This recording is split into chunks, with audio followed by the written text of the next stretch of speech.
Welcome to This Explainer. Today, we're going to do something a little different. We're slowing things down.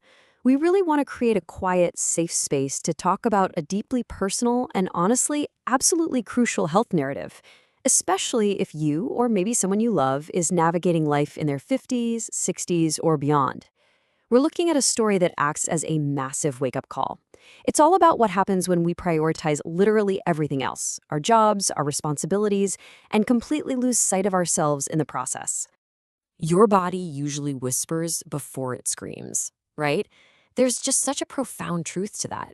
Because for most busy professionals, life is a relentless marathon. We're busy working or busy caring for family, and we're just pushing through that daily exhaustion simply because, well, that's what we've always done. We basically train ourselves to completely ignore those quiet, subtle early warning signs. We brush off the whispers, totally unaware that our health is silently slipping away, until the body has absolutely no choice left but to scream.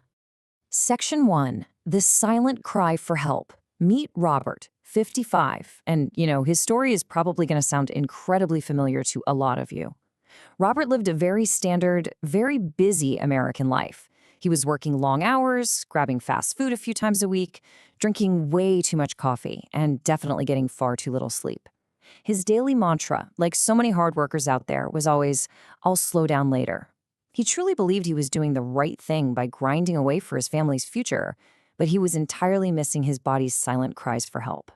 Let's look at the psychology of subjective denial mapped out here on this timeline. 6 months ago, it started with this deep, heavy fatigue.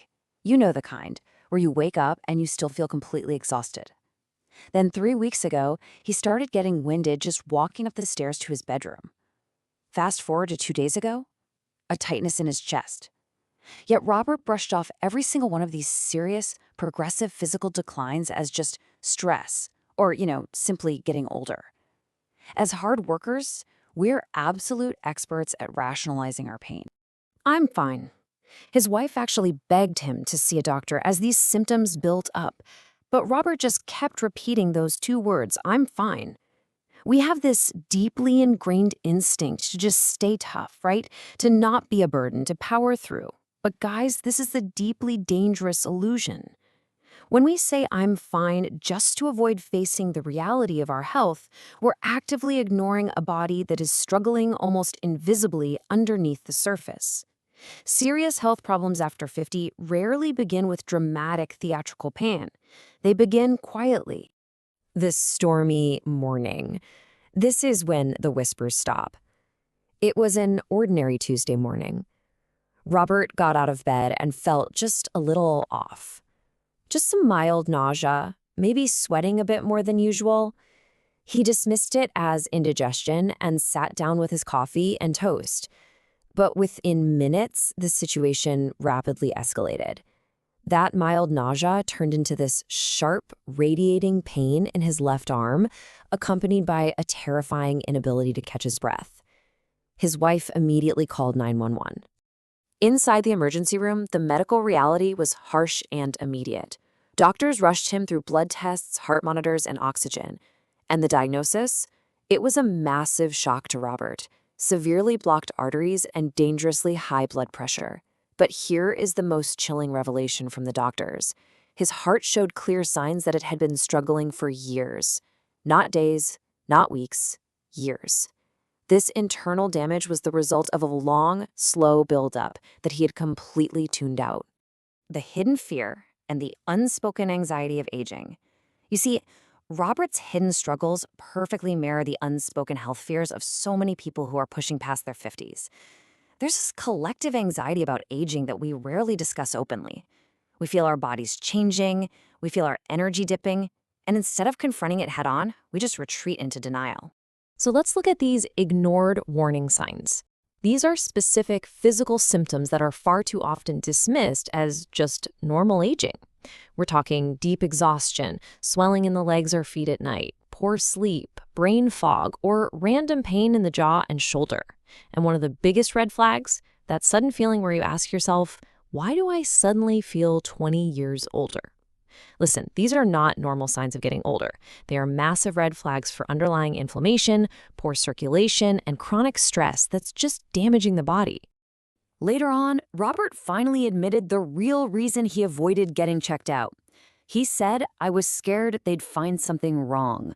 Man, that is such a powerful psychological barrier. The fear of a bad diagnosis keeps literally millions of people away from the doctor's office. But the reality we have to accept is that ignoring the symptoms doesn't make them disappear. It only delays the moment you face them. Overcoming this fear and catching problems early through routine checkups is infinitely better than waiting for a life-threatening crisis. The moment of awakening and the hospital room aftermath. Thankfully, Robert survived that Tuesday morning. The sheer tension of the emergency room finally faded into the quiet vulnerability of his hospital room. The machines were just beeping gently, and his daughter was sitting right beside his bed, tightly holding his hand. It was in this quiet space of deep family connection that Robert had a moment of total clarity. I spent my whole life taking care of everything except myself. Just take a second and really think about that realization. It is so incredibly easy to prioritize our work, our children, our grandchildren, our bills, all of our endless responsibilities, while pushing our own health to the absolute bottom of the list. We pour all of our energy outward, leaving absolutely nothing to sustain our own foundation. Life-changing habits for sustainable healing. Now, here's the hopeful pivot in our explainer today, because Robert's story doesn't end with regret. It ends with sustainable healing. The most surprising part of Robert's recovery was that he didn't actually need to completely upend his life or adopt some impossibly strict regimen to reverse the trajectory of his aging.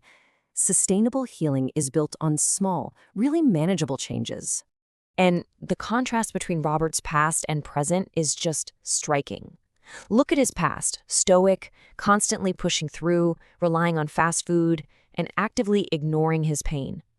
But his present, today he's enjoying quiet morning walks, eating more home-cooked meals, and finally, actively listening to his body.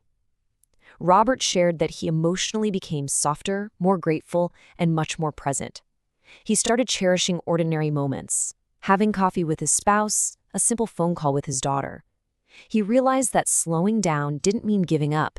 It meant waking up to his life. So the crucial takeaway here is that reversing course is entirely within your reach. Just look at this highly actionable, really unintimidating list of simple daily habits. 1. Walk just 20 minutes a day. 2.